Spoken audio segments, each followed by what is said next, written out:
Hi guys, Kellan and I spend all of our time trying to figure out how to navigate complicated cannabis challenges. Today, we're excited to bring to you a solution for your accounting needs.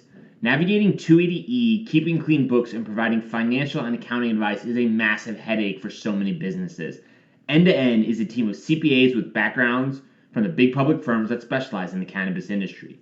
End to End is offering a no-cost consultation if you tell them the dime sent you. That's right, free accounting advice. Go to n2nadvisors.com now to take advantage of this. That's N, the number 2, NADVISORS.com to get free accounting advice now. Let's talk about Anchor. If you haven't heard about Anchor, it's the easiest way to make a podcast. Let me explain. It's free. That's right. No more excuses. Get your lazy ass off the couch. Go start a podcast. There's the creation tool that allows you to record and edit your podcast right from your phone or computer. Once again, no more excuses. Anchor will distribute your podcast for you so it can be heard on Spotify, Apple Podcasts, and many more. Couldn't be easier.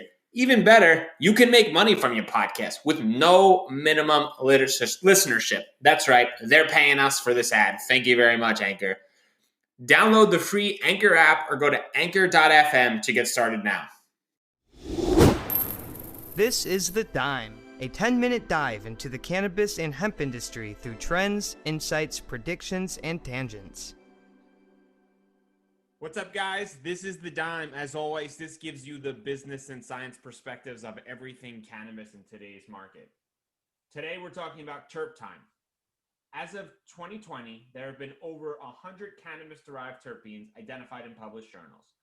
There's a race against time for leading and emerging brands to identify combinations of terpenes that can lead them to greater levels of success. While terpenes are often used to market differentiate strains of cannabis and they continue to be studied and examined, many consumers are left in the dark about exactly what terpenes are. Kellan, in the simplest of forms, what are terpenes and how does it influence cannabis? Terpenes are the building blocks of cannabinoids. Right, so technically THC is a terpene.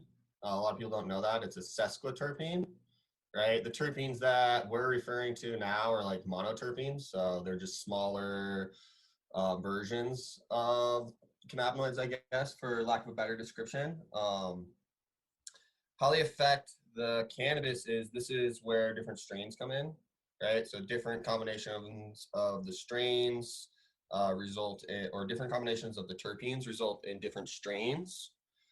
Indicas tend to have higher concentrations of like linalool, and linalool is a terpene that is known to cause relaxing effects from an aromatic perspective. It's the active terpene in lavender, right? So anyone out there who's a big aromatherapy person who goes out and is looking to relax and buys some lavender bath soap or whatnot, is the active chemical that's causing them to relax is linalool, versus sativas tend to be more myrcene dominant, and myrcene is more uplifting, if you will, is what they say.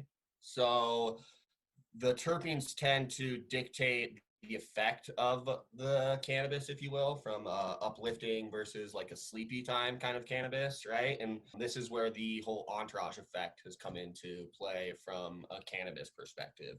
As far as terpenes go, I mean, what is your understanding of terpenes from a non-scientific perspective, Brian? I know it's a hot word in the space right now. Pretty minimal, actually. My favorite aspect of the terpenes is when they're on display and I get to smell them all and go, oh, I know what this one smells like, or I've definitely had this one before. But it begs to differ when I'm at a dispensary and I'm selecting a strain, and in olden life when you used to get to smell the flower, what you're smelling, right, Kellan, is the terpenes. And when they're listing the components below, for the most part, I don't recall them listing specific terpenes. It was more THC, CBD, and like the name of the strain. But I want to kind of raise that question, right? On why are they not listing the terpenes? It's hard, right? I tried it, right? Like I went through a bunch of different iterations with like our design team when I was at LeafWorks, and realistically, I mean, just like you said earlier, there's over 100 that have been identified. Typically, what makes a strain unique could be a unique combination of 60 or so. So then you're trying to communicate to the consumer different levels of 60 different chemicals right? And like, how do you display that on a 3x3 label, right? Like without taking away from your brand, with also communicating a certain aspect. So we tried to highlight maybe like 5 or 6 that we thought were important.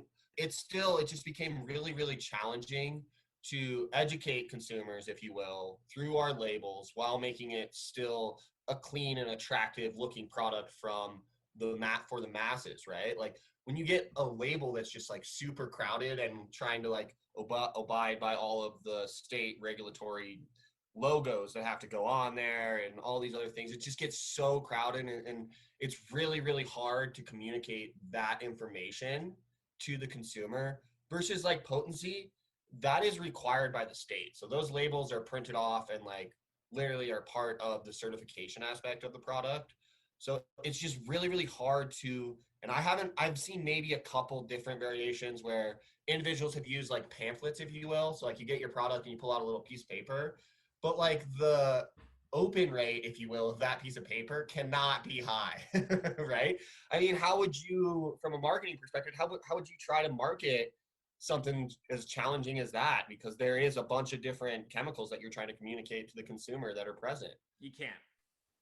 It's such an overwhelming customer experience walking into the dispensary with you in Seattle and seeing maybe no less than 250 different strains of cannabis on the wall. I was like a shell shock. I didn't know what to do. And the service guy comes over and he's like, do you want to smell one of these? And I was like, I don't even know where to start. So I just kind of took a hard left and grabbed some of the edibles, which were way less selections. It's the overwhelming Trader Joe's selection choice paradox. I don't know the exact name, but like the less is more in that concept. And having all those different strains with all the different potency levels and all the different aggressive names with the terpenes is just an overload of information. And there has to be a better way of transferring the knowledge and educating the users on how to select certain terpenes. So from a rough number standpoint, Kellan, potency, terpenes, other characteristics, break it down for someone who's walking to a dispensary that wants to understand